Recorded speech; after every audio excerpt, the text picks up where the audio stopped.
Hello everyone, welcome. Today let's solve PYQs of JEE Mains 2025 and the questions are related to moving charges. So let's start. First question. A proton is moving undeflected in a region of crossed electric and magnetic fields at a constant speed of 2 into 10 to the power 5 meter per second. When the electric field is switched off, the proton moves along a circular path of radius 2 cm. The magnitude of electric field is x multiplied 10 to the power 4 Newton per coulomb. The value of x is. So, इस question में एक proton है जो move कर रहा है undeflected. So first point जिस पर ध्यान देना चाहिए कि वो अनडिफ्लेक्टेड है और वो किस रीजन में मूव कर रहा है जहाँ पर crossed electric and magnetic field है. Crossed electric and magnetic field means अगर इलेक्ट्रिक फील्ड ई है, if we represent it by E and magnetic field by B, then these two electric and magnetic fields are perpendicular to each other.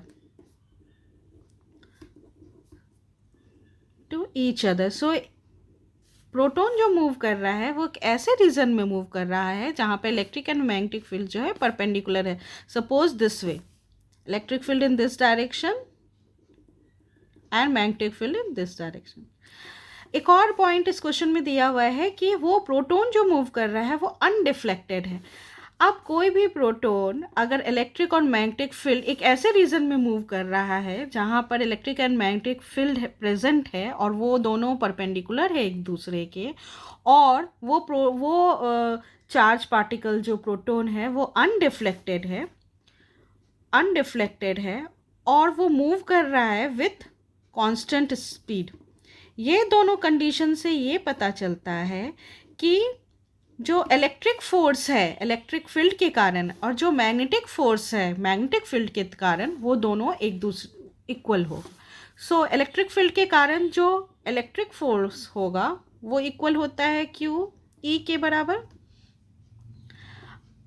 And magnetic force due to magnetic field is equal to QVB. This is magnitude of magnetic force QVB, and magnitude of electric field is QE. So these two should be equal to each other if the proton is moving undeflected and it is moving with a constant speed. तो पहला condition जो इस question से पता चला वो ये है कि electric force and magnetic force will be equal to each other. If we equate these two, QE is equal to QVB, we will get E is equal to Q and Q will get cut. E is equal to VB, or we can say from here we can say that B is equal to E by V. Now in the next part of this question it is written that when the electric field is switched off, अब electric field को बंद कर दिया गया, switch off कर दिया गया और प्रोटॉन मूव कर रहा है एक सर्कुलर पाथ पे जिसका रेडियस है 2 सेंटीमीटर. अब suppose electric field switch off है लेकिन magnetic field will be present और मैग्नेटिक फील्ड के मैग्नेटिक फोर्स के कारण जो पार्टिकल है, जो प्रोटॉन पार्टिकल है, वो मूव कर रहा है एक सर्कुलर पाथ पे जिसका रेडियस है 2 centimetre. Radius is equal to 2 centimetre equal to 2 multiply 10 to the power -2 metre. अब वो सर्कुलर पाथ पे मूव कर रहा है जिसका रेडियस है 2 into 10 to the power -2 metre. अब वो सिर्फ मैग्नेटिक फील्ड प्रेजेंट है, electric field is switched off, electric field is absent, is not present. तब उस केस में मैग्नेटिक फोर्स जो इक्वल होगा, जो इक्वल होता है QVB के बराबर, वही देगा centripetal force required for the particle to move in a circular path, and we know that centripetal force is equal to mv square by r. जो मैग्नेटिक फोर्स है वो सेंट्रीपिटल फोर्स के बराबर हो जाएगा वही, और उसके कारण जो प्रोटॉन है वो एक सर्कुलर पाथ पे मूव करेगा. So from here we get QVB is equal to mv square by r. In place of b, we can write E by V. This mv square by r, we can write this place that it is the centripetal force. Which is equal to mv square by r. From here, we can calculate the magnitude of the electric field, which we have to calculate in this question. So these two V will get cut, and finally E is equal to mv square by r cube. We will put the values of mass of proton, it is given in this question, it is equal to 1.6 into 10 to the power minus 27. So we will write its value 1.6 into 10 to the power minus 27. Velocity, it is given in this question that the proton is moving with a constant speed of 2 multiply 10 to the power 5 meter per second, and we have to square it. So it will be equal to 2 multiply 10 to the power 4 whole square divided radius, it is equal to 2 into 10 to the power minus 2, and q, that is the charge of proton, it will be equal to 1.6 into 10 to the power minus 19. We have to solve this and we will get the value of the magnitude of the electric field. So these 1.6 will get cut, and finally when you will cut this 10 to the power minus 27 multiply, it will become 4 into 10 to the power 10 divided 2 multiply 10 to the power minus 2 into 10 to the power minus 19. These two will get cut, and finally you will get 2 multiply 10 to the power 4, and it is given in this question that the magnitude of electric field is x multiply 10 to the power 4 Newton per Coulomb. So when we compare this with the answer that we got to this place, it is clear that the value of x is 2. Now next question.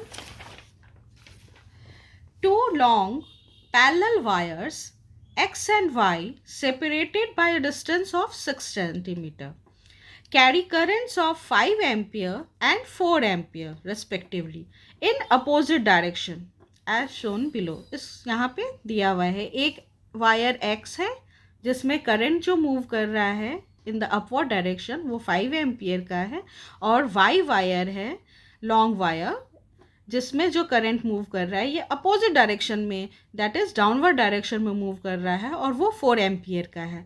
x और y के बीच का जो distance है वो 6 centimetre है. Magnitude of the resultant magnetic field at point P at a distance of 4 centimeter from wire Y is x into 10 to the power minus 5 Tesla. The value of x is.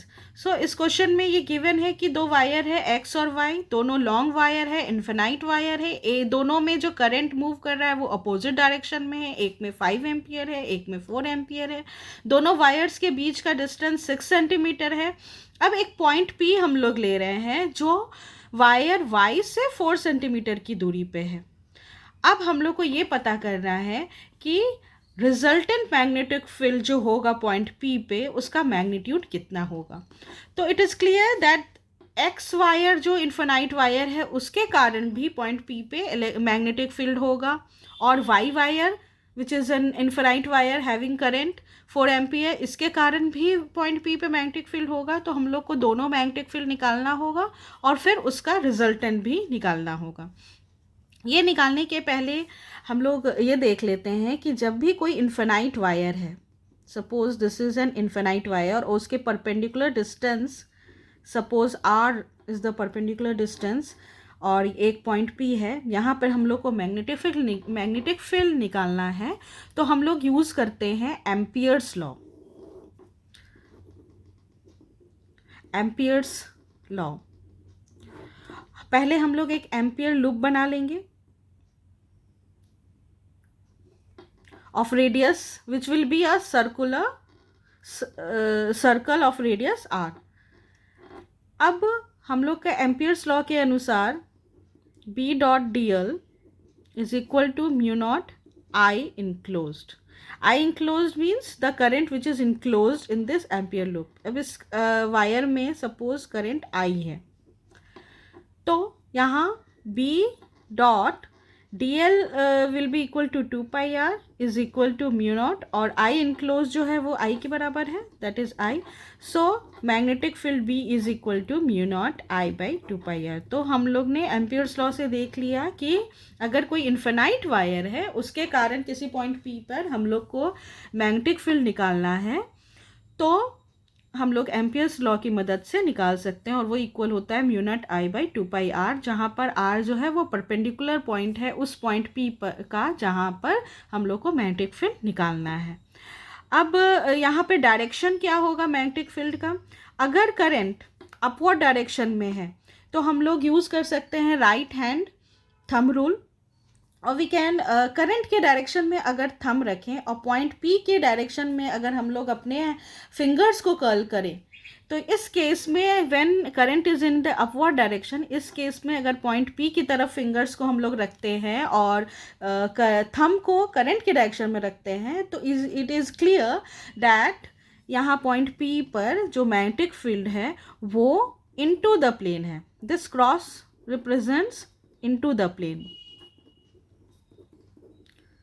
Similarly अगर current का direction downward है, जैसे यहाँ पे Y wire का direction downward है, तो thumb को डाउनवर्ड डायरेक्शन में रख के और फिर पी पॉइंट पे अगर हम लोग फिंगर्स को कर्ल करेंगे तो वो आउट ऑफ द प्लेन आएगा. That is this dot represents out of the plane. तो अब हम लोग इस केस में देखते हैं एक्स वायर जो है, पहले एक्स वायर के कारण पॉइंट पी पर हम लोग मैग्नेटिक फील्ड निकालते हैं. सो मैग्नेटिक फील्ड इस सपोज एक्स के कारण जो है उसको B1 नाम देते हैं, तो this is magnetic field due to wire X at point P. तो वो इक्वल होगा म्यू नॉट आई, जो यहाँ पर I1 ले लेते हैं 5 एम्पियर को और I2 ले लेते हैं 4 एम्पियर को. 5 ampere is of wire X and 4 ampere current is in the wire Y. So 2 pi R, यहाँ पर आर जो है वो perpendicular distance of this point P from the wire X. So it is clear that X और Y के बीच में जो दूरी है वो 6 सेंटीमीटर है और वाई और पी के बीच में जो दूरी है वो 4 सेंटीमीटर है. सो वायर एक्स से पॉइंट पी जो है वो 10 सेंटीमीटर की दूरी पर है, तो यहाँ पे जो डिस्टेंस होगा वो 10 होगा इंटू 10 to the power -2.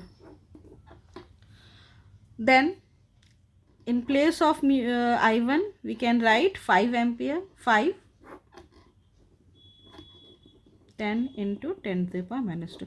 ये मैग्नेटिक फील्ड जो है ये वायर एक्स के कारण पॉइंट पी पर निकला, और क्योंकि अपवर्ड डायरेक्शन में करंट मूव कर रहा है, थंब को अपवर्ड डायरेक्शन में रखेंगे और पॉइंट पी की तरफ अगर फिंगर्स को कर्ल करेंगे तो magnetic field at point P due to wire X जो है वो निकलेगा into the plane, that is cross. अब B2 निकालते हैं, that is due to wire V. Again we will use the formula mu nought I2 by 2 pi, और इस केस में R is equal to 4 centimetre, क्योंकि पॉइंट P जो है वायर Y से 4 सेंटीमीटर की दूरी पे है, तो we can write 4 into 10 to the power -2. Again क्योंकि यहाँ पे करंट जो है वो डाउनवर्ड डायरेक्शन में है, तो पॉइंट डाउनवर्ड डायरेक्शन में थंब को पॉइंट करके अगर फिंगर्स को कर्ल करेंगे पॉइंट P की तरफ, तो वो in out of the plane आएगा, that is dot. Direction of magnetic field will be out of the plane in case of magnetic field due to wire Y. अब हम लोग को resultant magnetic field निकालना है. Resultant magnetic field at point P due to both the wires. One wire is having current in the upward direction and one wire is having current in the downward direction. So net magnetic field will be equal to B2 minus B1. क्योंकि एक जो है वो B1 जो है वो into the plane हो रहा है उसका डायरेक्शन, और B2 का डायरेक्शन जो है आउट ऑफ द प्लेन है. So when we will subtract these two we will get the resultant magnetic field. So mu nought by 2 pi into 10⁻⁻2 को अगर कॉमन ले लें इन दोनों में, तो यहाँ I2 की जगह पे हम लोग लिख सकते हैं 4 ampere. 4 in place of I2 it is 4. So we will get 1 minus 1 by 2 because these two will get cut 4 4 and this place 5 will get cut and it will be 2.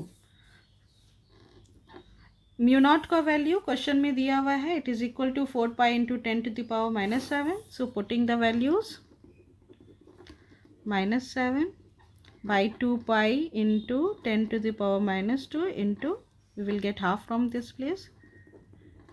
Now these two will get cut, these two will also get cut, and finally it is equal to 10⁻⁻5 Tesla.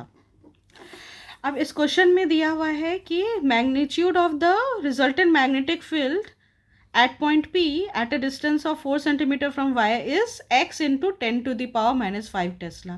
अब क्योंकि वो 10⁻⁻5 Tesla के बराबर आया है resultant magnetic field, so it means the value of x is 1. So that's all for today. Hope concepts are clear to all of you. Thank you.